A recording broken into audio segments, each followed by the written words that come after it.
Okay, thank you again, everybody, for joining us tonight.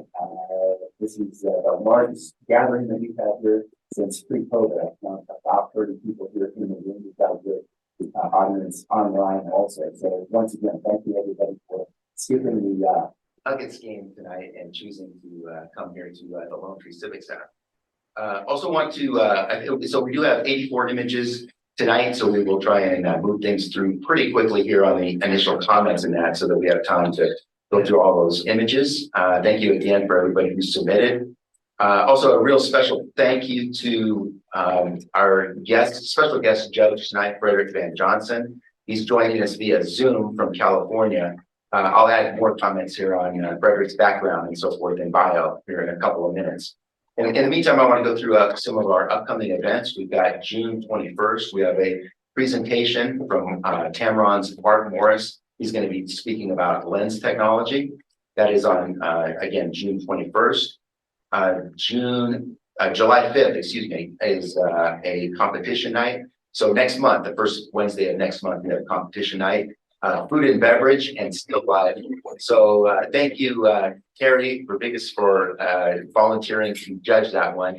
Those of us. So for those that missed it, and hopefully, I guess there is still a recording of it now. But last month, Terry did a really good presentation to the club on food photography and that. So we all learned so much that we're going to have some amazing images for that competition. Better. So that is again, that's on July 5th, first Wednesday. Okay, there we go. And then on July 19th, we have our annual scavenger hunt. Bruce Ryman will be putting together the information for the scavenger hunt. So look forward to that. I think this is about the 5th year that we've done that. It's always a real fun time, and we get some real creative images that come in through there for that. So again, that's July 19th. And that one we split up where we have a night that we go out and take the images. You don't necessarily have to be there for that meeting, but you'll get the list and you can go out on your own and get the images of the scavenger hunt items, and that list will be coming out shortly. August 2nd, we have exhibition night. Again, that is somewhat similar to what we do here with our competition nights. Submit up to 4 images. We don't judge, we don't have a judge, we don't score them, but it's a good opportunity to show your images, talk a little bit about the story as to why you took it, maybe a little bit of special techniques maybe that you use in the post-processing. And then we also have feedback that just those that are in attendance and that can provide you on the image. So always a real good learning opportunity, those exhibition nights. So that's on August 2nd. And then on August 16th will be another presentation, and that one is going to be on landscape photography with award-winning landscape photographer Doug Bennett. More to follow here in September, but I just thought I'd go through everything that goes up through August. So again, thank you so much, Frederick, tonight for. Yeah, go ahead. We have one more. We have one more. The notice went out kind of late. It's partly my fault. But tomorrow we're invited to shoot at the Colorado Center for Women's History, which is the Byers Evans house at 1310 Bannock. It's a 5,000 square foot house built at the turn of the century in 1890, something like that. You did the tour and did some shooting there. It's a great place to shoot. We're allowed, no flashes allowed, but we are allowed tripods. There's a tour of the house at 2:30. It costs either $10 or $8, depending on how old you are. Me, I'm an $8 one for that. But actually I'm free, I'm a volunteer there. But and so the tour is about 45 minutes, and then you only have about an hour to shoot inside the house. There's also gardens outside the house that are absolutely gorgeous, and they're even more in bloom today than they were last week. And it's a lovely place to shoot.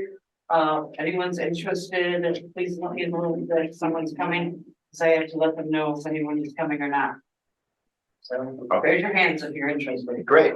And thank you for sharing that. And some of that information, by the way, is out on the email that went out I guess, late last week in that. So look for that email on that, and some of the details and registration information is out there. There's no registration information. No information. Okay, skip the registration information, but the information itself is But out my there. email's on it. It was in the email. Pardon me? It was in the last email, wasn't it? Yes, Yeah. yeah, it was in that email, right? Okay, and great, thank you. 29-25, Oh, okay. second quarter. Second quarter, nuggets are up. For now. All right. Hopefully they keep it that way. Okay, again, a special thank you tonight for Frederick Van Johnson, guest judge that we have here from California.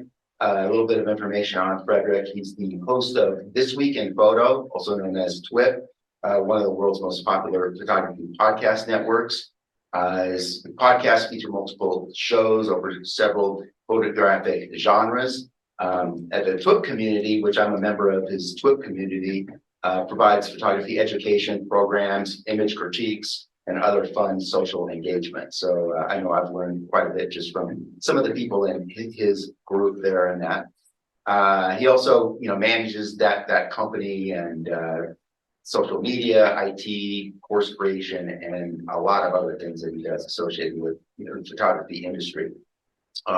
Interestingly, he just recently sold his This Week in Photo. He still does a lot of the podcasts and still works a lot behind the scenes, but he sold the company to SmugMug. That was just a few months ago, and again continues to create and provide content under that new ownership. Prior to This Week in Photo, Frederick led marketing teams for Adobe and Apple. Was also a combat photographer for the U.S. Air Force. So thank you again for your service with the military. I know we've got several people here in our group in that. So thank you all for the military service. We all really appreciate that. Did have a chance to meet up with Frederick. He spoke at the NAB conference out in Las Vegas a couple months ago. So had a chance to meet up with him where he gave, I think it was 14 presentations over 4 days or something like that. So it was a good time. It was a great event out there. With that, if nobody has any questions, we'll go ahead and start the image competition. I'll let Karina kind of go through a little bit of the process that we go through as far as showing the images to the members first, and then Frederick will have, after we go through those first with the members, then he'll run those through and have an opportunity to provide critiques. And as far as the timing on that, since we have 84 images, I think probably quick 20 to 30 seconds per image or whatever, so a little bit shorter than probably what you're used to provided, but that will kind of keep things moving along, and we'll get that done in about, my rough math tells me about 45 minutes or so. So with that, Karina, we'll go ahead and turn it over to you so you can share the images with everybody. We'll start with back with the beginner's digital color and have Mr. Van Johnson go through and give us his vote and what he thinks on some of these images. Okay, ready to go. Oh, I'm sorry.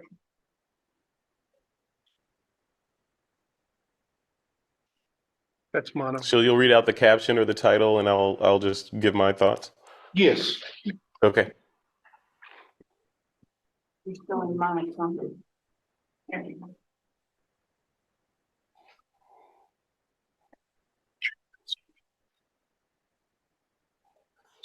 Yeah, the first one here is a little help.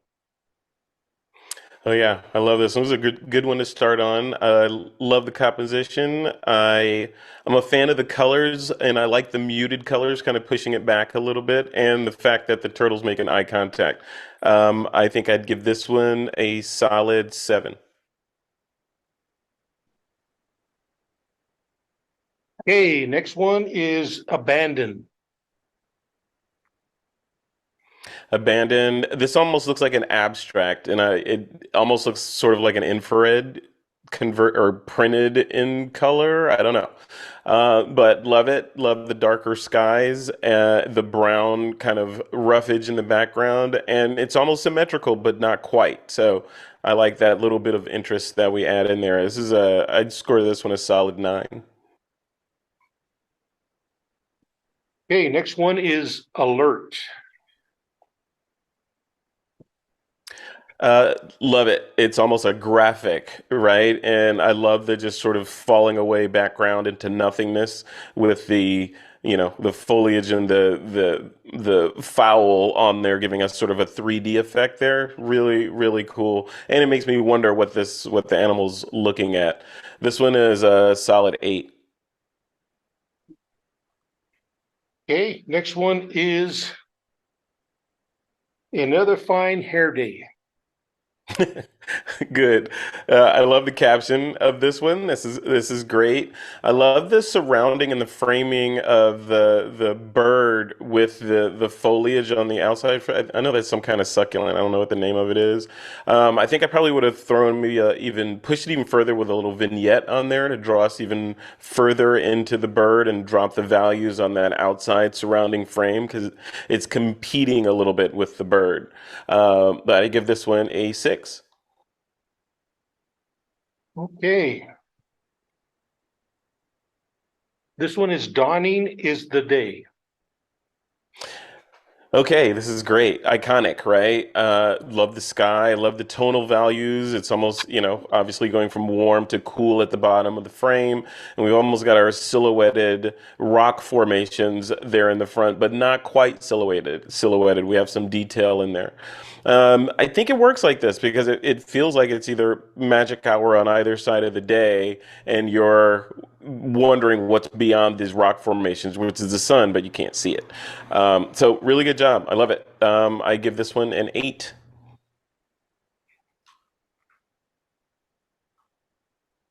This one is Dowdy Draw.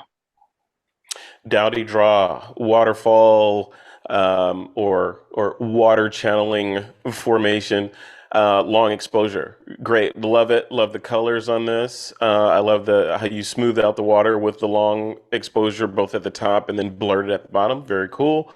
I feel like even though this is likely technically correct and horizontal, the formation of the mountains in the foreground make it feel on first glance like it's tilted a little bit. So I might cheat this the other direction just a little bit to kind of try to counteract that.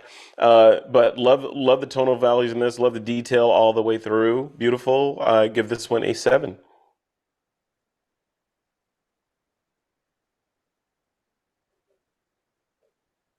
This one is Flock to the Block. Flock to the block. Very cool. This is almost an abstract kind of shot, and there's a lot of confusion in a good way going on in this image for me. On the one hand, as we know, brighter values draw our eyes to that area initially, but then secondarily, words and letters also draw our eyes. So this one is giving me kind of a confusion effect, which adds to the overall kind of confusion I think the artist was going for with this composition. I give this one an 8.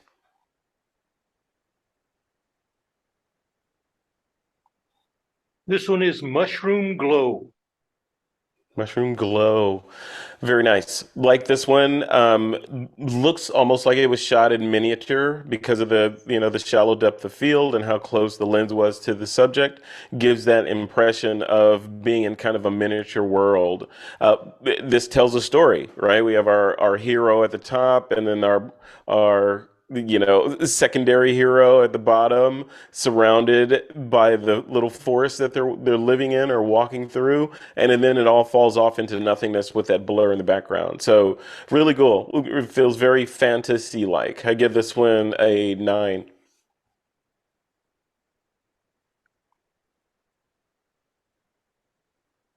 Next one is Sharing a Laugh.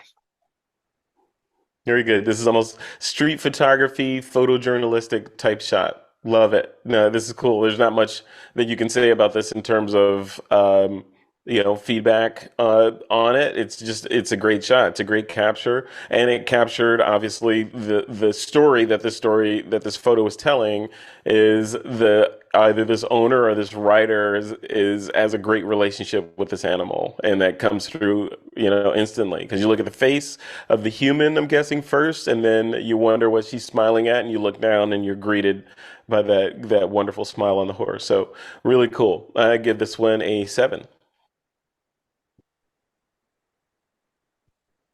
Splish Splash. Splish splash. Nice shot. This is the graphic. When I look at this one, I see three rows. I see the row of green, then I see the splash and where the watercraft is heading, and then I see the foreground water. So if you blur your eyes, it looks very graphical and very intentional, which is really cool. Great shot. I give this one a 7. Okay, the last one in this category is Urban Oasis. Urban Oasis.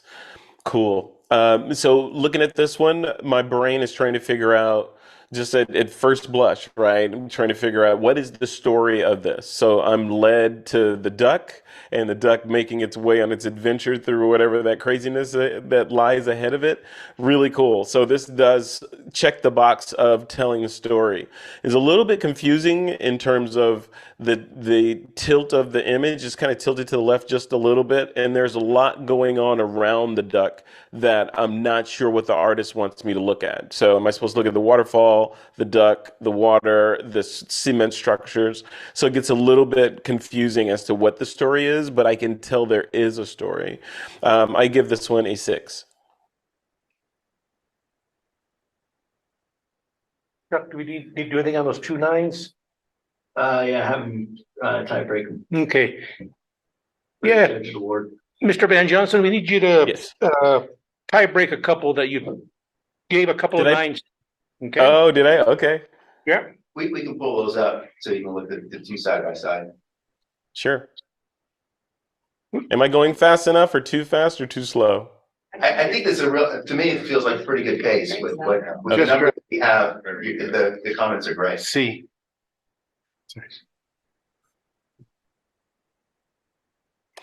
Okay, between these guys. So how do I choose? Carefully. Well, the mushroom should be colored. Well, we're going to Yeah, have it should be. What happened? V. Yeah, I tried that. There you There you go. Yeah. It's like picking your favorite child. go. Yeah. Okay, which one would I save from a burning building? I don't I think I have to go with the mushrooms. Mushrooms, okay. What's the name of that one? Magic mushroom. Mushroom globe. Mushroom glow. Tripping. Yeah, mushroom globe. That's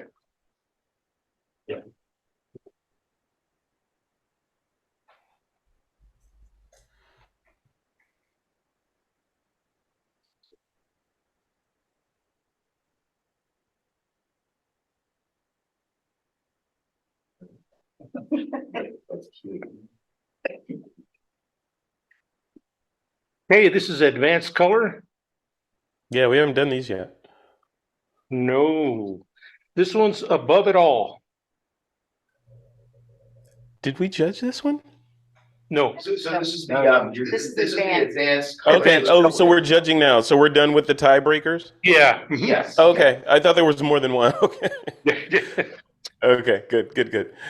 Okay, so above it all, good. You know, look at the composition again, like that other shot in the previous category. We've got our strata of sky, clouds, and mountains, and then more clouds in here, which make our beautiful, almost graphic background. And then we've got an interruption of all this kind of placidness with the birds. It's great. It's graphical. I'd love to see this printed big. This is beautiful. I give this one a 9.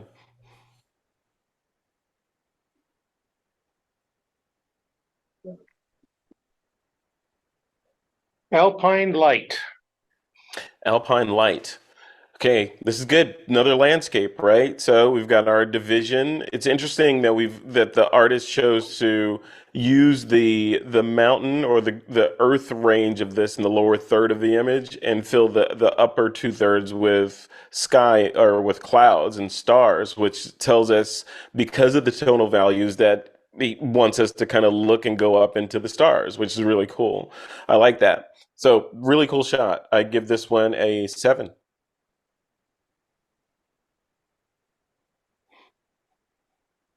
Autumn colors. Yes, they are. Very cool. Yep, autumn colors. This is great. I love the crop of this one. I think it's square, maybe slightly long on the horizontal axis.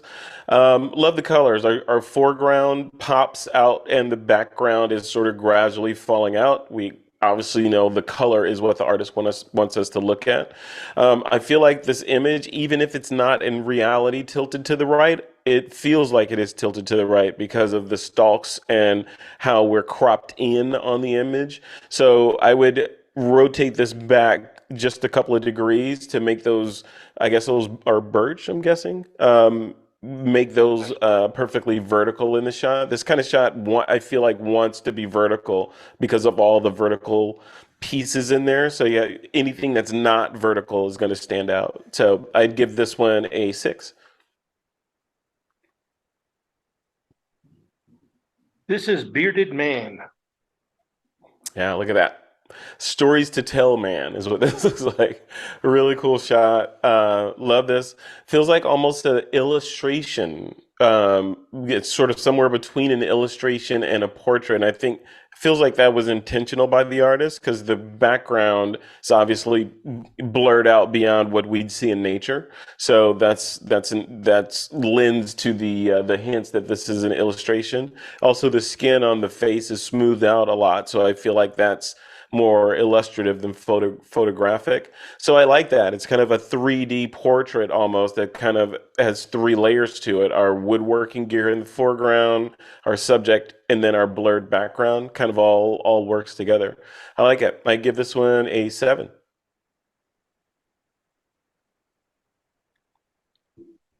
Big Sur Sunset. Nice. Love these shots. Being in California, so this is really good. This is obviously on a tripod with several second exposure on there.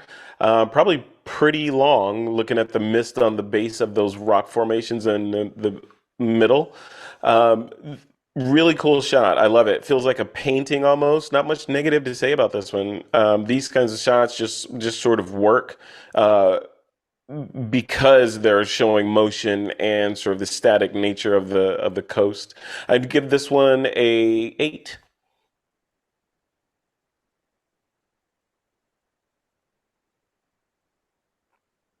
But Dear Church. Love it. Classic. Very classic. Love it. As you look at the shot, the I forget what that's called in physics, I guess, what the conversion of lines, of vertical lines, when you're shooting with a wide angle lens and the vertical lines kind of converge going towards the top. That's what's happening here slightly, but in a really good way because it's accentuating sort of the grandeur of this church with the sun going up or coming down in the background there, and we can even see some cemetery crosses, sort of 1/6 up from the bottom.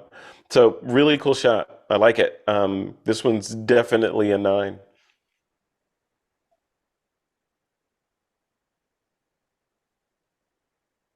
Camouflage. Nice. Look at this one. This is one of those that you can kind of get lost into. Even though I was afraid of butterflies as a kid, I think I'm okay with them now. This shot, this shot is really cool. Yeah, because when at first glance my brain thinks, we should have cropped in on that butterfly a little more and to draw more emphasis to the insect rather than the flora there. But in reality, the whole thing works together. There's an interplay of sort of the cyan tones on the background and then the oranges on the foreground, and then the butterfly comes in as almost a supporting character to all that. I love the crop of this. I love that it's oblong. I love the fact that the artist put the insect kind of at least on one of the lines of the rule of thirds, and it works. It really works. This is a really good shot. Tells a really great story. I think I'd have to give this one a 10.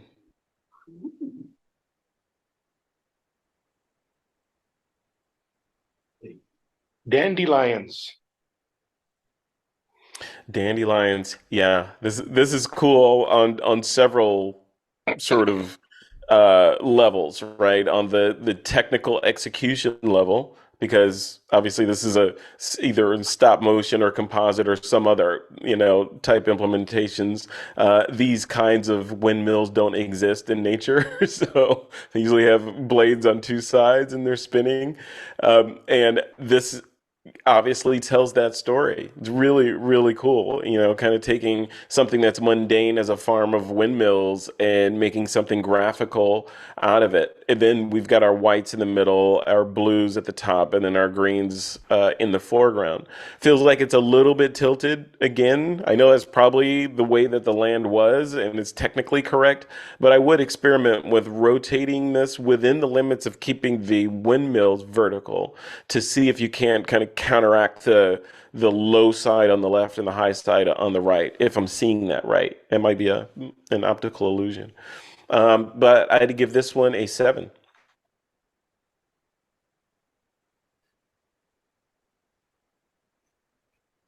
Nice. Desert sunrise glow. Desert sunrise glow. Very cool. Yeah, not much negative to say about this one. It's kind of all positive. When I look at this one, I saw it the first time around. This one, my brain first goes to, should this have been black and white? Kind of a slightly high contrast black and white to make those highlights pop out of there and the rest kind of fall away, and then it tells a story. I think that's a possibility, but it tells a different story. I think that the warmth of the color of the light on these rock faces here make us feel a certain way, right? Like either morning or evening, but it feels a certain way. And I think you'd lose that if you changed it to black and white, or you'd gain something else, but you'd lose that feel out of this shot. Again, on the horizon side, I wonder if this horizon is level, or if it's an optical illusion. So I would check that out if I was an artist, bring it in Photoshop and draw out a guide to check your level there on the horizon. I would give this one a 7.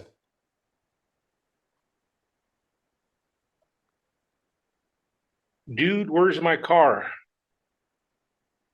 Love it. What a great pattern. I mean, this is graphics and an example of a shot that you probably could only get with a drone or a lot of money in a helicopter, right? So really, really cool shot. I like it a lot. It's just, it works on a ton of levels. I give this one a solid 8.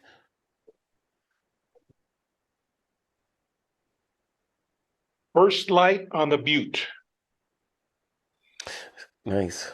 Yeah, this one, I forget what the name of that mountain is that was in Close Encounters, Devil's something or whatever.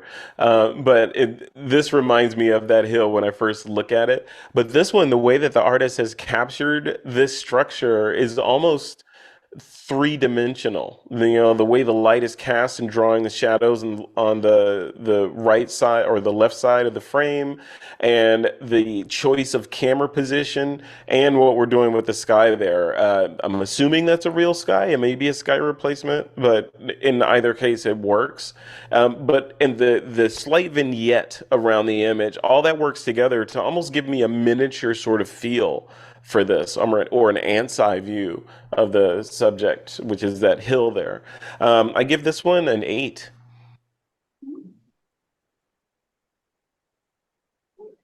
Fog settling into the valley.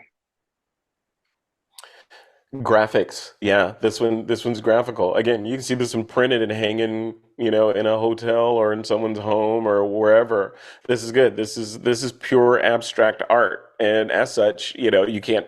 There's no photographic sort of criticism I can levy on this shot. It's good. I love the warmth moving down through cool into the darks at the bottom. So it tells a story, and it's an interesting sort of shot. I'd give this one a 6.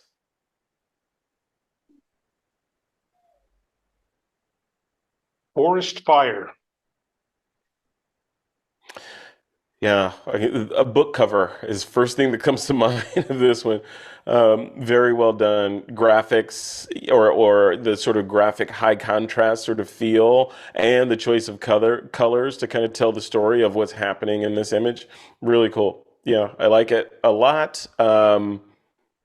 Yeah, even the forest in the you can almost see forest trees in the background there. It still feels graphical all the way through. Like you could paint this with one brush, almost two brushes. I'd give this one an 8.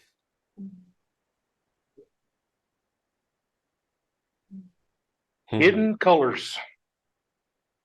Hidden colors, great nature photography. When I saw this one the first time around, you have to appreciate the art of nature photography from start to finish, from the selection of the lens and being in the right place at the right time and being able to pan your camera and pick the right shutter speed to capture and illustrate whatever kind of motion the animal that you're shooting is. There's a lot that goes into getting a shot like this that I can't do. So I appreciate these shots a lot, and the technical skill or the I don't know if it's technical skill, but the ability to capture a shot like this is, even with great gear like say a Nikon Z9 or something and the longest lens Nikon makes, it still takes a lot around the camera to get a shot like this. So I give this one a solid 8.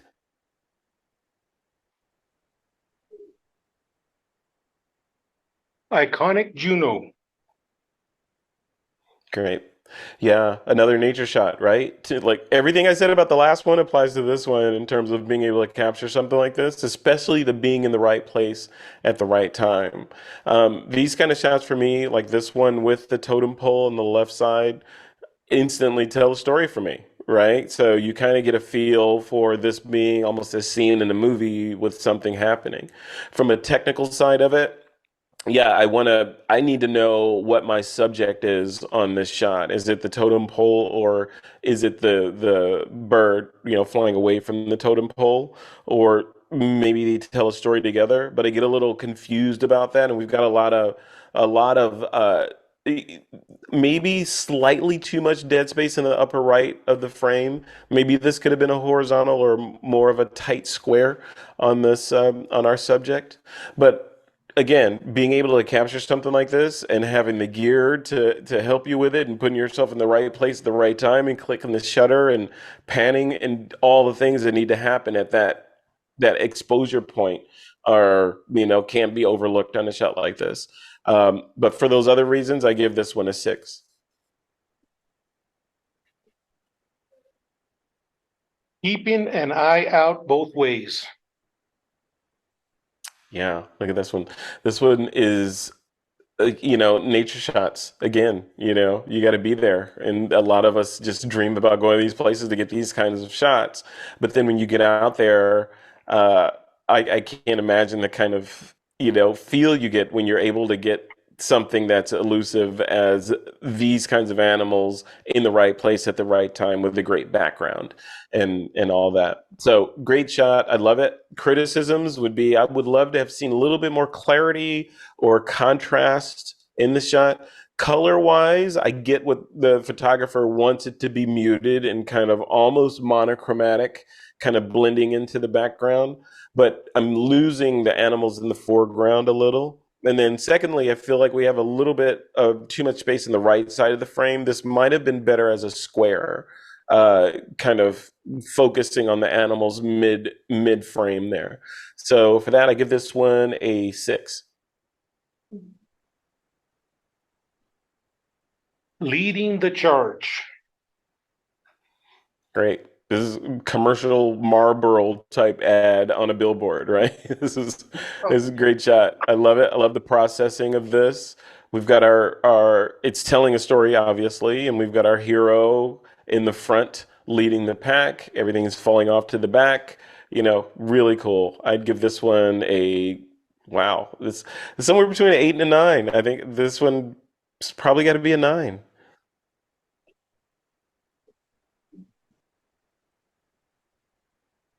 Liberty for all. Composition, symmetry, a story that's being told here. Yeah, and this is graphical. We've got three elements in the shot, right? We've got a sky, Statue of Liberty, and this brick foreground. Obviously, the artist wanted to tell the story of symmetry and things pointing all the way up to the tip of flame that the Lady Liberty is holding there. So really cool, really cool. I feel a balance in the shot, even from the crop. It's not quite square. It's a little bit more tall than square, so it's pushing me vertically into the shot there. I'd give this one an 8.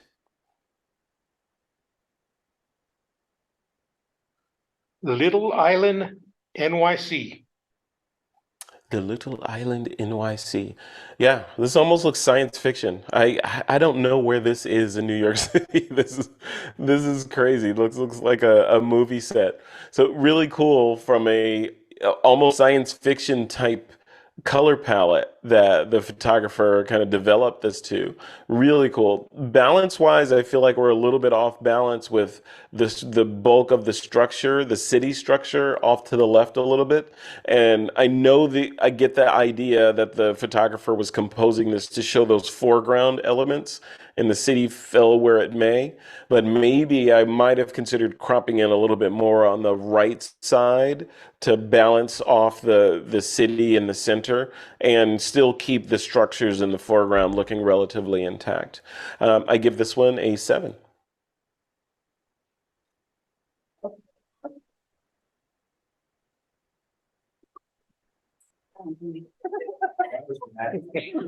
My phone didn't get it. Sorry. Misty morning over downtown. Okay, I'm just finding myself. There we go. Finding myself on my cheat sheet here. Misty morning over downtown. So are these bison or buffalo? I can never tell different. Bison. I know Michael Rhino. I know you know. Bison. Bison. No So I love the depth of this. It definitely pushes you to feel a certain way. Serene, kind of calm, yeah, early morning, mist, all the things, muting the color palette, all that comes through. So I think the artist did a great job telling the story of that feeling of being in this prairie with the bison and the cityscape in the background. So I'd give this one a 7. Morrison Cave. Okay, so this one, so looking at it this pushes you definitely in the direction of abstract, right? So abstract nature, I guess I'd categorize this as. Where I get lost at is what is the story that the artist is trying to tell me? Not that it has to have an explicit protagonist antagonist type story, but like what is the even semblance of a story here? I get this is not in a negative way. This is an abstract kind of shot, but even in abstract shots, I look for repeating patterns or some other indication that kind of tells me what the artist was trying to communicate. On this one, I feel like it's a good shot, but it's not telling me a narrative or some sort of thing that I can cling to as the viewer to communicate back to the artist of what you were trying to tell me when you click that shutter. So I'd give this one a 6.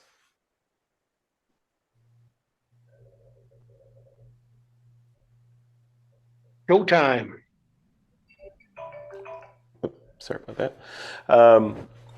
Go time. So this one, I love the colors. This is photojournalism, right? So we captured this particular moment, and the composition on this shot is balanced, right? We've got a lot going on the left side of the frame, but our hero of the frame is right at that third point right there, moving in the correct direction into the frame, leading us in there. And we've got a character behind our main character, sort of, ushering them in. Really good on the photojournalism, street photography kind of angle. I like this. I give this one a 7.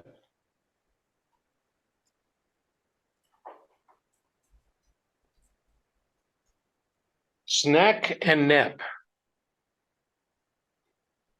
Okay, so I'm a sucker for shallow depth of field and kind of blurry backgrounds, almost to a bad degree. But I love this. I just love the graphical needs. It's almost like a diorama, right? So we've got our background, which is blurred out, and our obvious subject right in the foreground with a fall off, a slight fall off on the extreme foreground, I guess. And then we've got eye contact with our animal there, and it's and sort of an intimate scene with all these animals with a nice color palette. So not much to say about this one. I give this one, I feel like this is a good 8.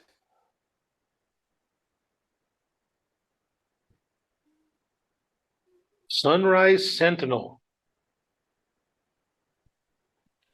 Yeah, yeah, this is cool.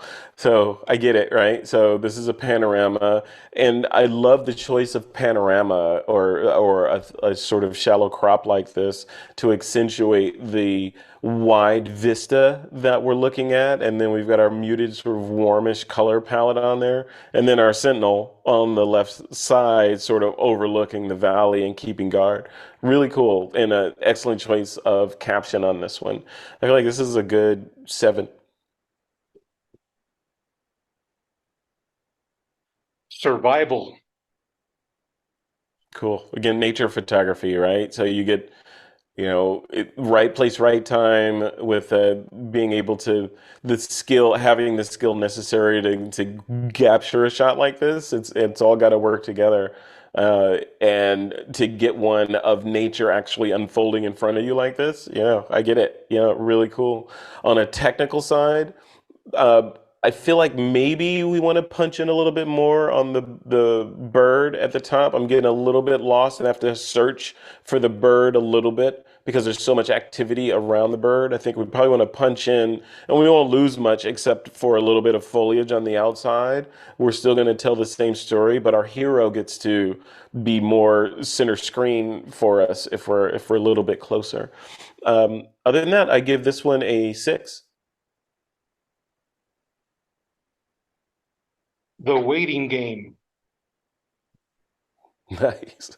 Yeah, this is a really interesting shot, right? It forces you to look at it and kind of figure it out because at first glance you start, at least I think, oh, this is a drone shot of somewhere, some desert, with wind-blown dunes, and the artist just toned it to this color to kind of fool me.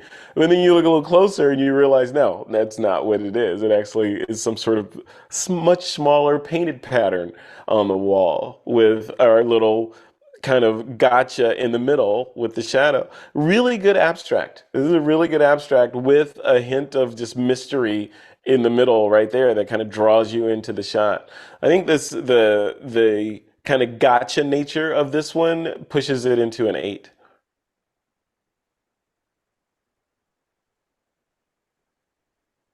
Tidal Basin Twilight. Yeah, yeah, this is cool. Very graphical, right? We've got our background sky element, our foreground tree element with a little bit of, I guess, park or parking lot over there, and then our, bottom of the image, lake with our hero in the middle, casting a nice little reflection down there. The symmetry is great, composition, love the color palette too. It's just very cool kind of street photography captured shot. Yeah, even the lighting. I don't know if you've done artists. I don't know if you've done any work on the tower there to warm it up and cool off the background, but it definitely creates a contrast and a pop of the image. I give this one a 7.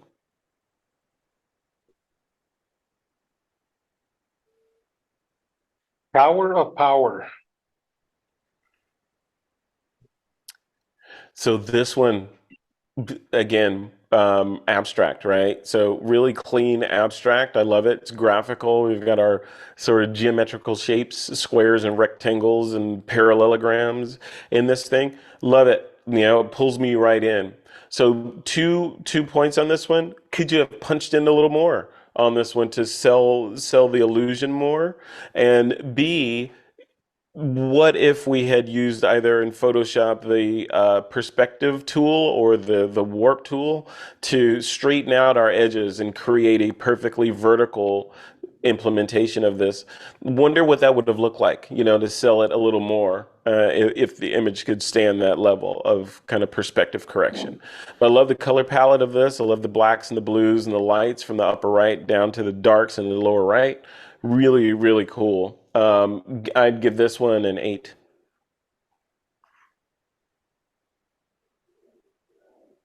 tunnel vision. Hmm.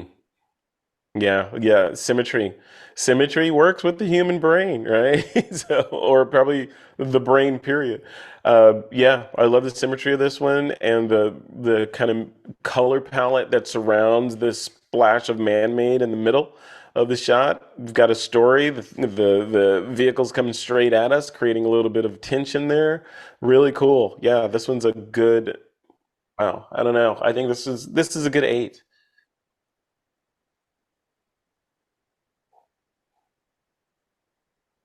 Under lights. Yeah, another tells a story, right? What's going on in that cabin? It looks warm and comfortable and cool and uninviting outside, even under the aurora there. But yeah, really, really cool. You can see the mountains in the background, kind of pulls you into this world of who gets to live like this, right? So, really cool. I give this one a 7. Utah color. Wow. Oh, look at that. It almost pushes into the abstract again on this one, but at a huge, gigantic scale, of course. So those mountains in the background are 3D clouds kind of pulling us in, rock formations mid, and then, sort of the flat ground, almost flat ground in the foreground there. All this kind of, it feels like almost three different worlds happening and kind of colliding together. And the grandeur of this scene is accentuated by the wide crop. So very well done. I give this one a 7. Wild poppies and cilantro. Hmm. Yeah. Yep. See the theme? The graphics, the graphical kind of color swashes of green in the background or subject in the foreground, and then, the flowers closest to the camera kind of all works together. And we've got our structure at the upper right intersection of the rule of thirds there. So it kind of pulls it all together. I think it's probably a 3-2 crop. Maybe kind of accentuating kind of the height of the flower bed in the foreground. Really, really cool. Yeah, I like this. Yeah, I give this one a 7.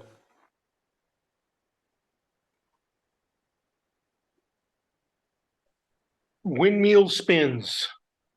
Yeah, a lot of work, long exposure to get the stars swirling like that, and with the composition, the obvious composition of having that windmill in the foreground, giving us that circular on a circular pattern with a interruption of that, I guess, parallelogram of the solar element right there. It all works together. Instantly pulls me in and instantly tells me what you are trying to tell me as a photographer. I get it, really cool. This one I'd have to give a 9.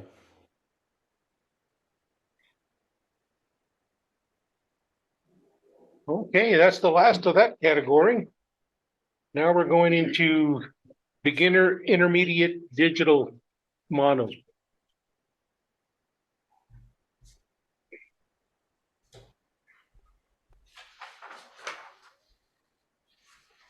The first one here is another fine day on the Oregon coast.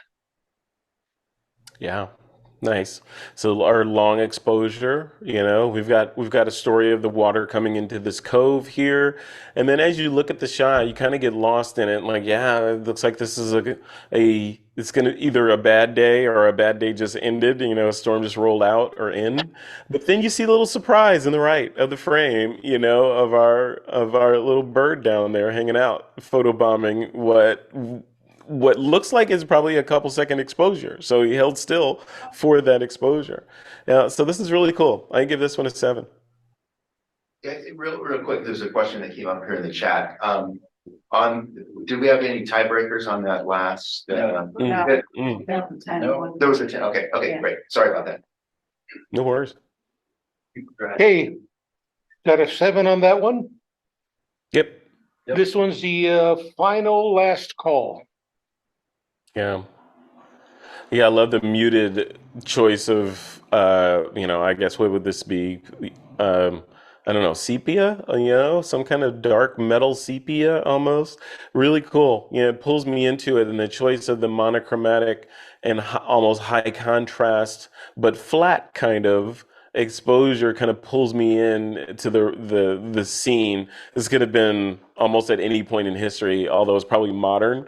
It could have been any, could have been decades and decades ago, and it feels almost timeless from that choice of processing on here and composition.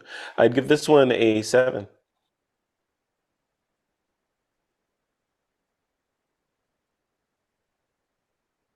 Graceful. Yeah, yeah, graphical. Yeah, I love this one. This is interesting. Obviously, the artist chose to push everything out of the frame and just push our eye directly onto the animal there. And it looks like the wingtips are just about equidistant from the edge of the frame at the top and the bottom, with our bird off to the right there. It's hard to tell what the exact crop is in zoom here. I'm going to assume this whole rectangle is the frame.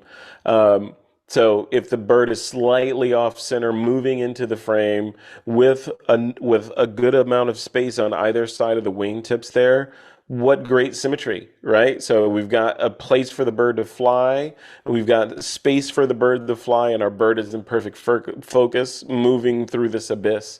Yeah, this is really cool. I give this one an 8.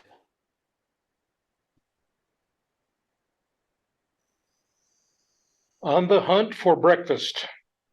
High contrast. Yeah, this one's almost an illustration, almost an ink print kind of play here, with almost the opposite of our last image with our fowl moving through the frame there. This one has almost a pencil sketch kind of feel to it. Even the reflections in the water are pencil sketch. It really feels interesting. I'd love to see this one big, in a frame hanging on a wall somewhere. It would just, be an instant success because of obviously probably want to put a black frame on this, hang it on the wall and light it properly. This would be beautiful. Yeah, this is lovely. I give this one an 8 as well.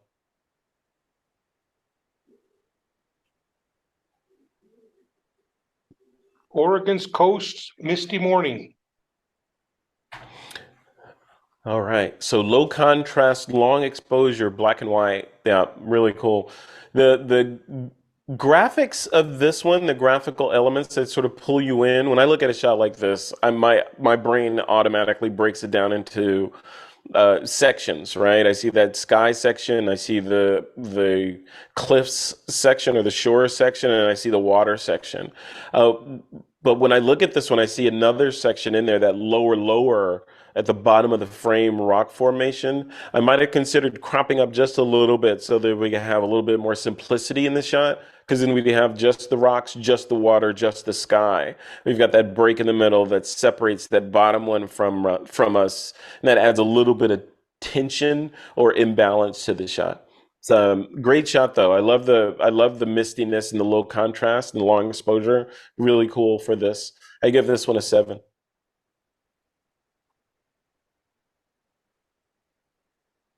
This is rock and roll. Long exposure on the water. You cannot go wrong with it, right? With a wide angle lens. This is a great wide angle lens. Drag the shutter to create the motion on the water.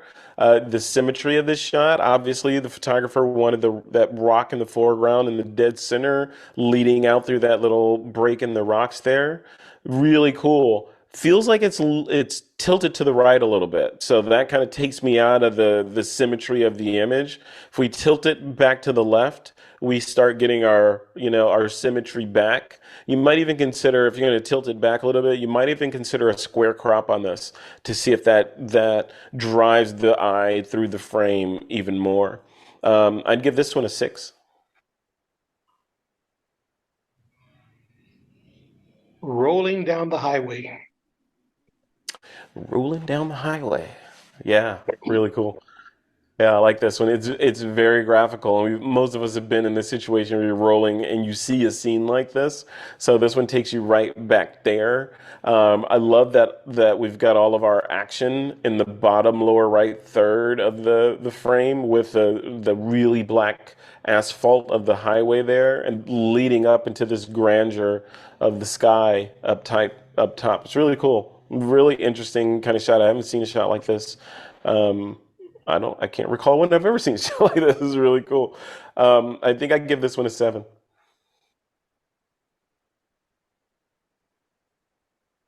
steel rock flow. All right, abstract, long exposure on water. Yeah, yeah, this is really cool. Obviously, the artist wanted us to kind of feel the patterns of the water as it flows through, and it feels like that came through loud and clear. The first thing I saw was the highlights, obviously. We look at the brightest thing in the image first, which was the highlights or the crests on these little water movements, and then I followed the flow, all right? So, and then the third thing I look at are those rocks in the shot. So it all sort of works together and tells that compositional story. I think I'd give this one a 7.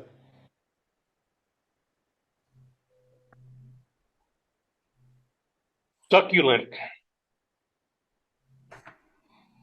All right, look at this one. This one, it's almost metallic, right? So looking at this, I instantly feel almost a three-dimensional spray painted with metallic paint kind of feel on this one. Um, I'm getting a little lost because the tops of the plant are cut off. And I feel like I want to know what the rest of this plant looks like. And then we have the same kind of thing at the bottom where we've cut off the pot that this plant is in. I feel like I want to know either what the top looks like, but or the bottom or both maybe to get the full feel of the plant. Right now, I don't feel like I have a subject because the top is gone and the bottom is gone, and I'm lost in the middle. But I'm not sure what to look at over other than the overall feel of it. The processing of this is really cool though. I love the metallic feel and the vignette that draws you into the middle. So really cool. Yeah, I love it. It's a crispy kind of monochromatic shot. I give this one a 6. House church. Yeah, three-dimensional. You know, the soft background, slightly, ever so slightly out of focus, with our structure in the foreground in focus. The subject of this is the building, right? So that's the story that we're trying to tell here, and then we're kind of led up into the dark clouds through the crosses on the church into the dark ceiling. So it's almost an ominous kind of shot with the storm that's rolling in or rolling out again. So really cool. I'd give this one a 7.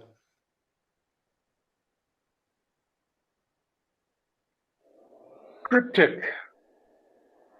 Triptych, yeah, yeah. This would fit in with a photo contest titled 3, right? So really cool. Fast exposure to capture the water. So could have chosen to go long exposure if you had tripod to make this water blur even more, especially down at the bottom with all that activity. So really cool. Very contrasty. I give this one a 6. Winds of Republic Mountain. Wow. Yeah, can you imagine standing here, just kind of looking at that and breathing that air? Really cool shot. I love the dark, kind of stark area at the top, followed by the white clouds and that contrast that provides, and the framing at the bottom of the tree line. And then we've got our mountain off to the right. The mountain makes me want to see more of it, though. So I feel like I'm looking at a nothingness void sort of in the upper left and the smoke there and all the action is happening on the right there. I want to see what, you've given me a taste of it and I want to see more of it, right? So yeah, this is really cool. And you captured the grandeur of the scene, really, really good job. I give this one a 6. Yeah, you've got a couple of 8s to break. Couple eights here.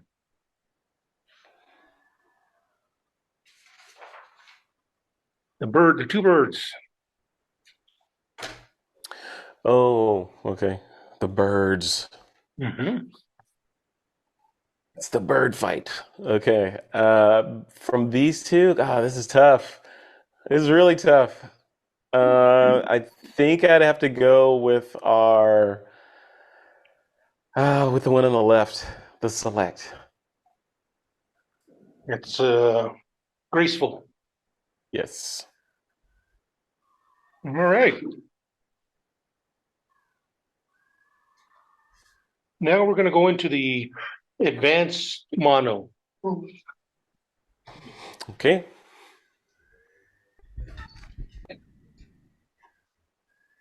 86, 70. Million? Okay, the first one is Alone and Forgotten. Alone and Forgotten. Yeah, I see the story, the tombstone in the foreground and, the smattering of random tombstones in the midground and then our trees and then our sky. Yeah, I get it. The great story, I think this may have sold it a little bit better. I don't know. I'd have to see it. But with a vertical crop so that we'd see more, there'd be less to look at in the foreground. We'd focus on that first tombstone as we walk through. Our eye kind of follows up to the skyline up there. I love the processing. I know it's intentional. It has to be intentional to make this low contrast, sort of moody feel to it. I think that works well with this. I would consider doing a vertical crop to draw our eye to our hero in the foreground. I'd give this one a 6. This one is Beach Walkers. Wow, this is cool. Yeah, again, great processing. Look at this. It almost looks like at the top of it, it almost looks like a mountain range or one of those sort of Japanese, I forget what the name of the technique is, but the layered sort of painterly look of mountains. It sort of looks like that. And with, even mountains down at the bottom. If you didn't know, you'd think this was an illustration of mountains until you see the hint of the people and the shadows that they're casting, and then your brain puts together what it actually is. So really cool and really good choice of crop as well with the square that kind of puts it all together in terms of being almost an abstract piece. This one's nice. I give this one an 8.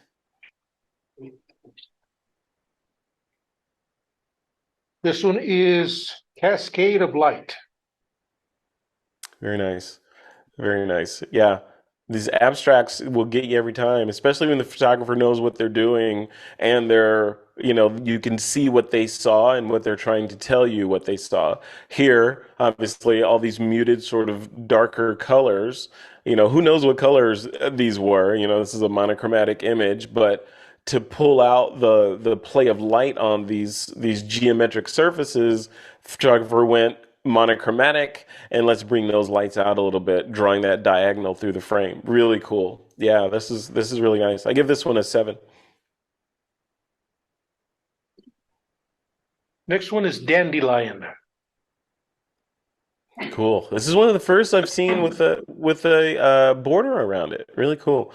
So the processing is spot on, right? This is beautiful background, falls off into the abyss where we have detail in our midtones and our highlights there all the way through. It's very cool. I'm losing a little bit of the dandelion at the bottom or cropped off a little bit, and I feel like I want to see every bit of that dandelion in this shot. And I feel like we're losing a little bit at the bottom. And then in the bottom right corner, that sort of darker area, we're losing a lot of detail there. So my eye is getting lost in there trying to find out actually what's happening in that bottom corner, which takes me away from the rest of the shot. The border around the shot, really cool. Yeah, I see what you're doing there, and it traps the dandelion in there, the seeds in the shot. So really, really cool. I'd give this one a 6. This one's Dumbo Drop. Really cool. This is the Dumbo area, yeah, in New York. This shot is you can look at it from a technical standpoint and understand that the photographer understood the idea of making sure that these vertical lines, where possible, are exactly vertical because the whole thing is a bunch of vertical elements in there. So I kind of get lost in that. I'm looking at the vertical nature of all the trees on the left and then the bridge and the suspension cables and then the buildings on the right and all that. And then you find your way down to the bottom of the image and you see that the photographer framed, is that the Empire State Building across the bay there? Yeah, right in the middle of this little oval opening there, adding another little surprise to the shot. And then the crop, which is slightly tall, but on the square side, really cool because it again accentuates that vertical nature of the shot. This one, yeah, I'd have to give this one a 9, I think, just for all the elements and the technical nature of it and the little surprise of I think that's the Empire State Building through that little hole there. So yeah, this one's a 9 for sure. Emancipator Dawn. There he is. There's the man. Again, this one's almost abstract in the feel of it, very moody and very mysterious. You know, we all have seen this shot of, you know, the president, and the way that this one is cropped, it sort of falls off into, you know, I mean, you could interpret this in any number of ways, right? He's looking into the abyss. He's, you know, make any sort of inferences you want about, you know, the darkness of this shot, but it's very moody. It's very cool. And it's not just a tourist shot that a million people have taken, a new way to look at the statue. So really cool. I'll give this one a 7.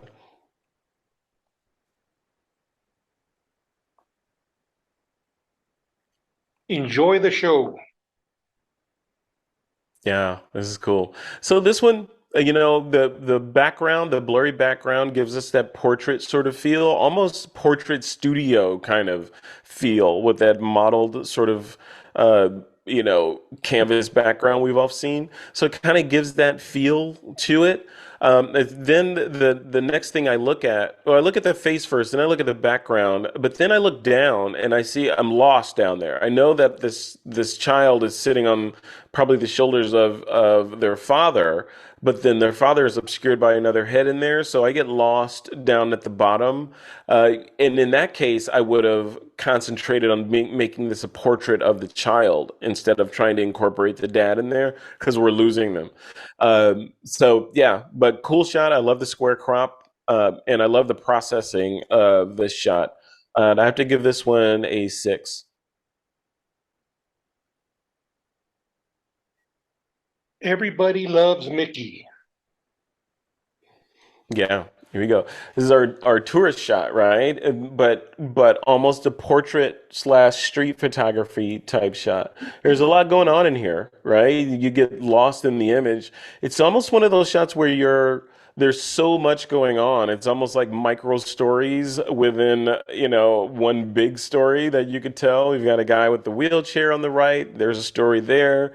The guy standing off to the left, there's a story there. What is he thinking? The crowd of girls next to him, what are they, you know, and then of course Mickey in the middle and this, you know, this baby carriage. Like, what is going on there? So it's a lot going on. Ordinarily, I'd say it's too much, right? Because like, what's our subject? But I think the whole thing kind of works together to form this kind of beautiful anarchy. So yeah, I'd give this one a good 7. Floral Sisters. Floral Sisters, yeah. You can see this one printed big, framed and hanging in a, you know, $10 million house. You know, it's very nice. And I love the shallow depth of field around it. I can't tell if it's zoom. Is it zoom or is it me? No, I think it's, yeah, I'm not sure if there's a halo around there, around the foreground petal. Maybe not. Maybe that is just the hairs of the plant itself.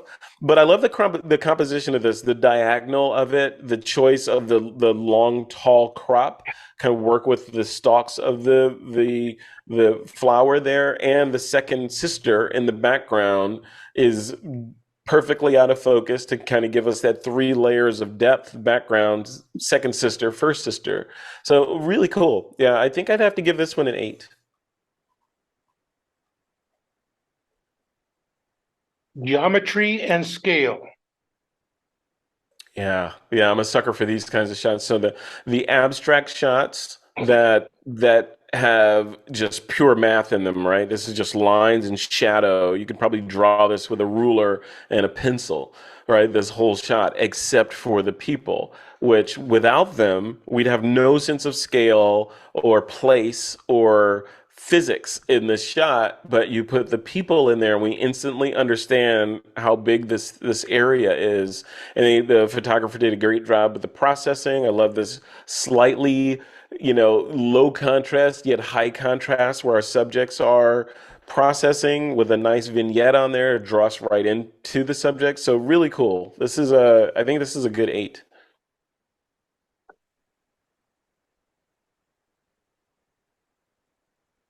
Ghosts of Forest Past. Yeah, how mysterious, right? This is yeah, really mysterious and really interesting that the photographer processed this like this, or shot it and processed it like this, because you're using very little of the resolution of the camera, right? That and the things that the camera can do. Instead, like a good paintbrush, you're telling the story that you want to tell, right? This mysterious, sort of creepy, dead tree looking area. This looks like could be Yosemite. I'm not sure. But it feels very, very mysterious. So very well done. I like it. We even have our hero in the middle, so our composition's nailed as well, even though there's very little detail in the shot to look at. So almost monochromatic, or it is monochromatic. I'd give this one a wow, maybe a 7. Glorious Morning. High contrast, nice symmetrical crop there. Everything works together. We've got our layers going on as well. Yeah, I mean, we're kind of fed right through this image. You start in the foreground and work your way all the way through to the sky in the background. Yeah, really cool. It looks like this may have been infrared. Not sure. But really nice. I give this one a 7. Into the Dark. Like that other shot, very similar, right? That abstract shot of the people on that sort of geometric shape or structure there. This one's very similar to that, where we have our black abyss at the top and our grayscale dunes diagonally flowing through the image, and it's only until we see the figure that we realize how big this thing is, right? And which is, I mean, you could hold your finger over the figure and your brain loses scale, and then you put it back on there, you're like, oh, that's how big this is. So really cool. And the choice of the wide crop just leads right into that as well. Yeah, I think this one's a good oof. Yeah, I'd probably go with 8 on this one. I love the graphic nature of this. Isolated. Really cool graphics, right? A high contrast on this one, with a really obvious sort of story that we're telling here, right? Water came in, went out, and left these trails around this little black rock sitting on the beach there. It pulls us right in, right? And we're kind of loosely at the intersection of the lower right rule of thirds with our subject, and the rest of the story is off to the upper left there. So, yeah, I'd give this one a 7. Let's Call Him Butch. Nice. Yeah, high contrast. Yeah, really interesting processing on this one too. Looks like there's been some noise introduced in there intentionally, maybe, to make it look more like an illustration. Love it. Love the shot of the face of the small animal there, and I love the composition of that one. The left, I'm getting lost a little, so my brain is having to work, I think, too hard to figure out the position of that older horse. I'm guessing on the left, or the older.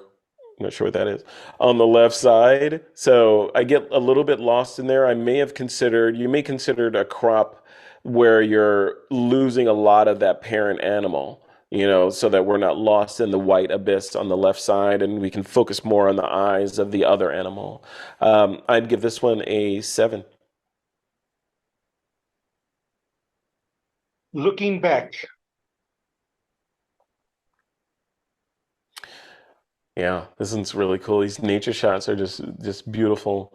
This one's great processing, right? So we pushed our background back and lowered the values so that we can bring out the values of the animal and make it pop out on those rocks more, but not too much, right? Could have been easily, you could have easily gone too far to make it look fake. This one looks perfectly natural. Processing looks great.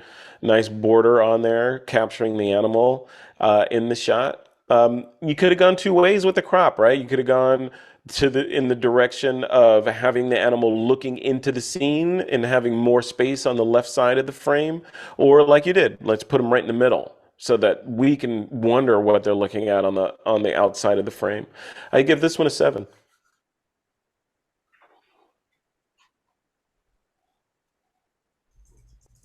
Misty Falls. Yeah, symmetry. Yeah, the symmetry and the long exposures, the wide angle lens, with the graphical nature of their subject right there, and a vignette pulling us right into the middle. Yeah, this one feels really powerful. I get a little lost in this one because our waterfalls is high in the frame. There's not a whole lot happening in the middle of the frame, and then we've got that more action at the bottom of the frame. So I'm left wondering, is there supposed to be something in the middle that I'm not seeing? And the waterfall being so close to the top of the frame is telling me that it's not that important because we're cutting it off a little bit. It's not near the center.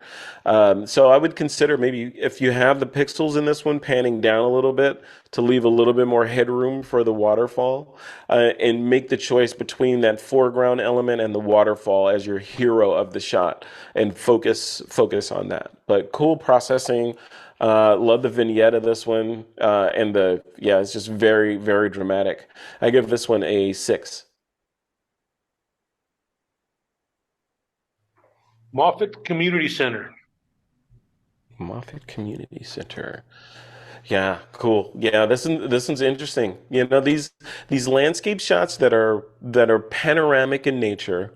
I mean, you can see the pattern of great shots, right? The panoramic wide shot with strata in the shot and a subject, right? So we've got our wide shot, we've got our clouds, mountains, and foreground elements, and then our crispy man-made thing popping out of the scene and processed correctly, so it is mostly more contrasty than the rest of the scene. So really good placement, good crop, processing, the whole 9 yards. Is really, I can tell what you were thinking when you put this together. I'd give this one a 7.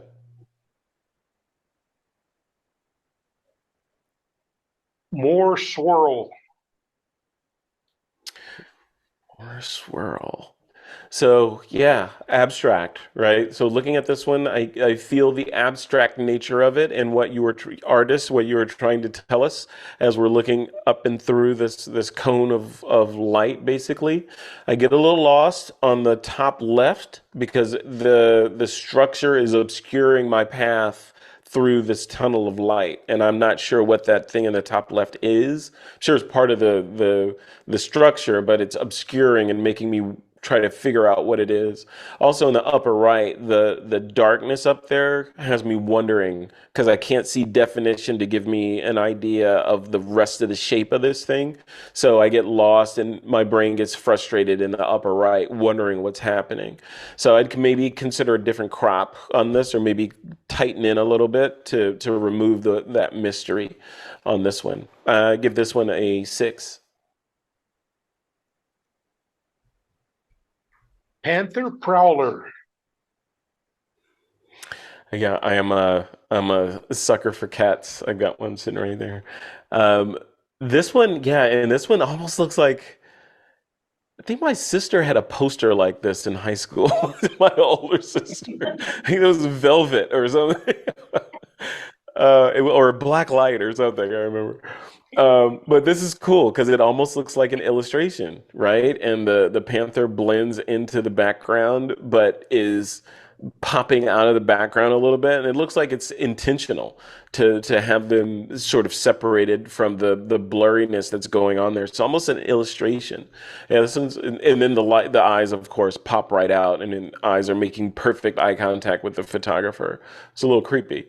So I would give this one. Wow, this is interesting. I think I'd give it a 7.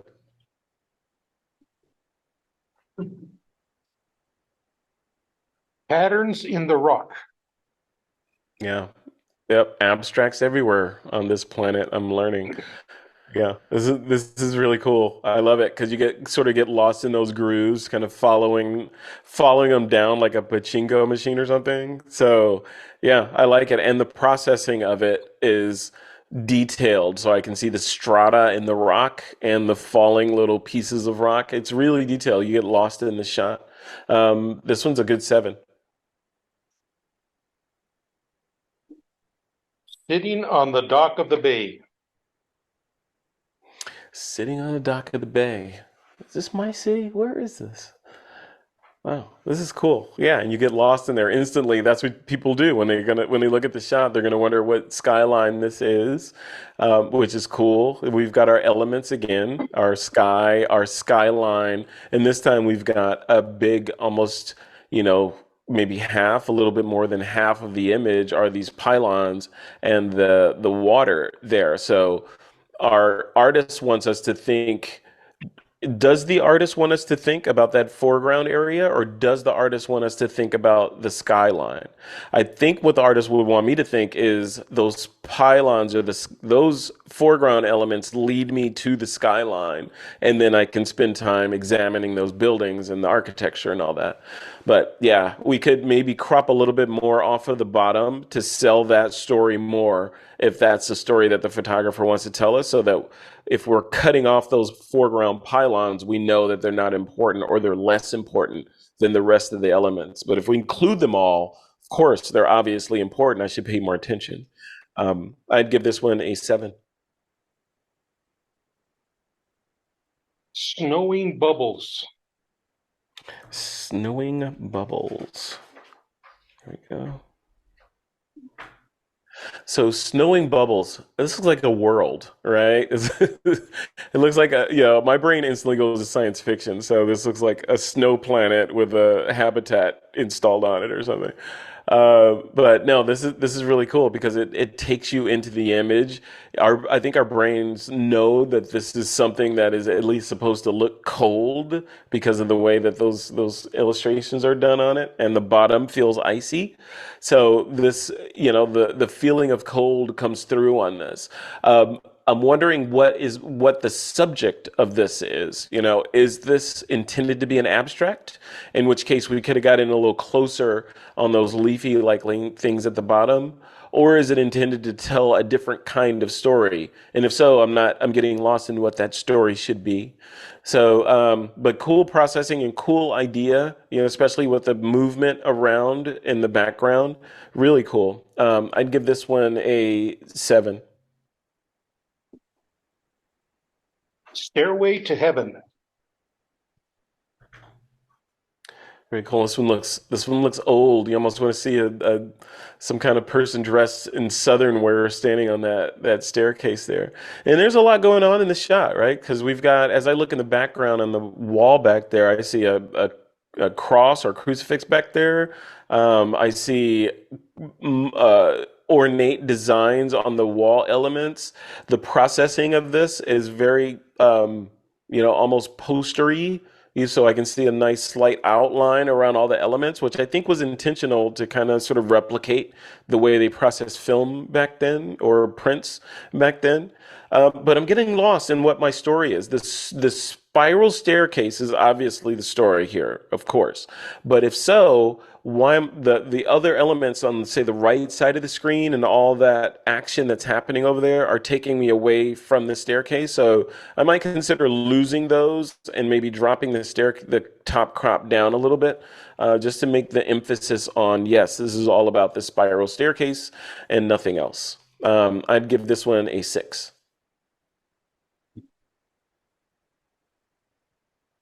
Storm streaks. Storm streaks. Wow. Yeah, look at the grandeur. So a lot going on in here, and these kind of shots are interesting because it's beautiful, right? And we could imagine or envision ourselves standing where the photographer was and looking to the left and seeing our waterfalls and across the valley and seeing the big structure and following the water out to wherever it's going and just sort of, taking in the scene. In the photograph, my brain goes in two directions. It goes in one, what is the main subject of this? You know, if this was commissioned by an art director, what did the art director say that they wanted? Was it A, show me a hero and a logical story, or is it B, the entire thing is the object of this? We want the viewer of this photograph to feel like they were there and to understand the grandeur of this scene. I think it works on that second one for sure. I don't think this necessarily needs to, like zoom in on one particular element or tell some sort of obvious story. The whole thing is a story, from the blurring of the sky and the choice of that super wide angle lens to do that, to the waterfalls, to the water. Yeah, it's really good all the way through. This one I give this one's tough. I think I'd have to give this one an 8.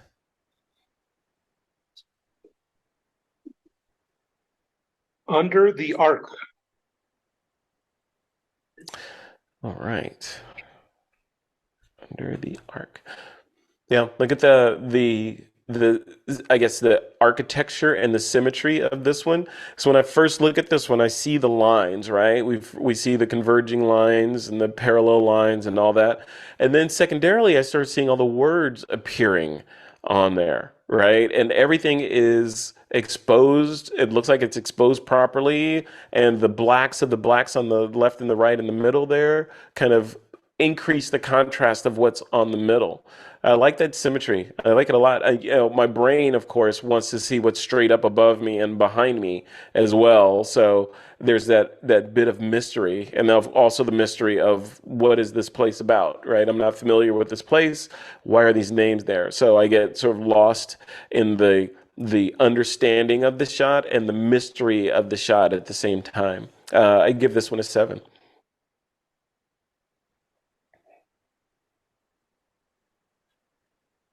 You're not the first storm I've seen. Yeah, this is great. So this is the first time around. So this one, again, I mean, what are you gonna say about this? You got the angry clouds or the storm. We've got our hero in the middle at the right spot exactly, and our nice foreground. Great processing on this. It's not overly crunchy, saturated, and it's not too low contrast either. And the caption instantly tells us that this is some crotchety old house here that has this tenuous relationship with the storm that comes in every now and then. It's perfect. I love it. Yeah, this one, this one has to be a strong, yeah. Ah, yeah, I think I'd have to go with 10 on this one. This is great.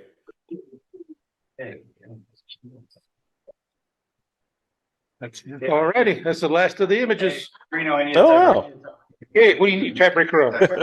Get a tiebreaker between Under the Arc, which is the second to last one, Mhm. and Emancipator Dog. Nice. Break a tie on those. Okay. Oops, wrong one. Break a tie on those. Oh, I'm sorry. Hold on, That's for hold on.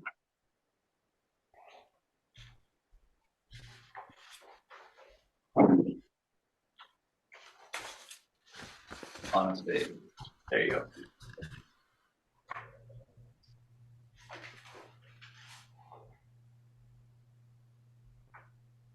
These two. Okay, got it. Okay, again with the child selection. Oh, yeah. Okay. I think this is tough.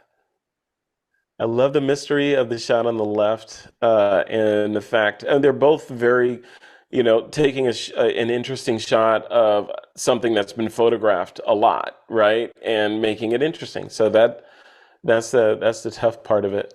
I think I'd have to go with the shot on the right, because I'm a fan of just the words in there that are just sort of, it's a lot of mystery. There's a lot of mystery going on in this shot, and it's obvious the composition, that the photographer was paying attention to the lines. Look at the bottom two left corners. They're paying attention to every detail. Look how sharp that is all the way through. Yeah. So really great shot. Well done. Beginner animated digital color, first place, Alert by Jane Richards. Second place, A Little Help by Bruce Ryman.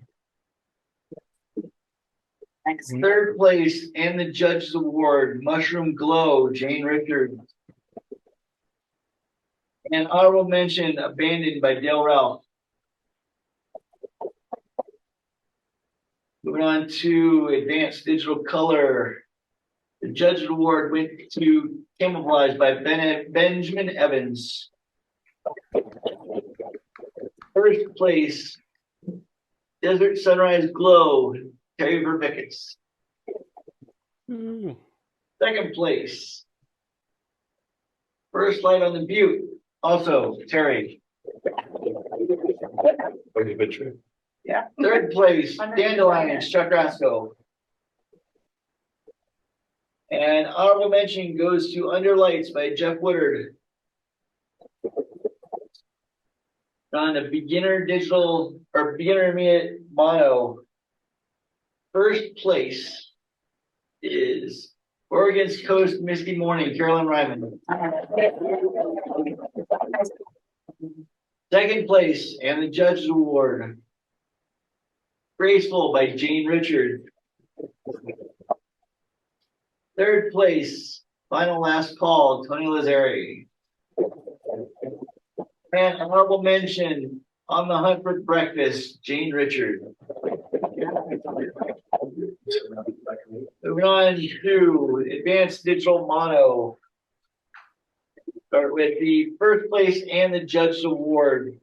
You're not the first storm I've ever seen, Aaron White. Second place, Into the Dark, Brandon Golly. Third place, Dumbo Drop, Dave Purcell. And honorable mention, Under the Arc, Brandon Golly. Yeah, thanks. Thank you, Chuck, for putting all that together, and congratulations to all the great images tonight. Hey, again, thank you, Frederick, for a lot of great commentary, a lot of things to think about. And My pleasure. It is an honor to provide my humble opinions. So I hope they were spot on. But those are some really great shots, guys. Those are amazing. So, and I have to say that I can age myself here in that, and that I think you said your sister had the velvet black light image of that panther. I think I had that same one. 94 final. Colorado and our Denver Nuggets are in the finals, and evidently they just won tonight. So right? every once in a while tonight, you hear a couple of claps for that too. So. Anyways, thank you again. Thank you for joining us. Thank you, everybody. Again, as I said earlier, in that this is the largest crowd that we've had, I think, in 3 or 4 years since pre-COVID. And given that there was a big basketball game going on, that's a big, really positive that we were able to get this many people here tonight. So appreciate it. Good job, everyone. These were some of the highs. Okay, everybody at home. Thank you again. Zoom meeting. See you, everybody. Thank you, everybody. Thank you. Good night.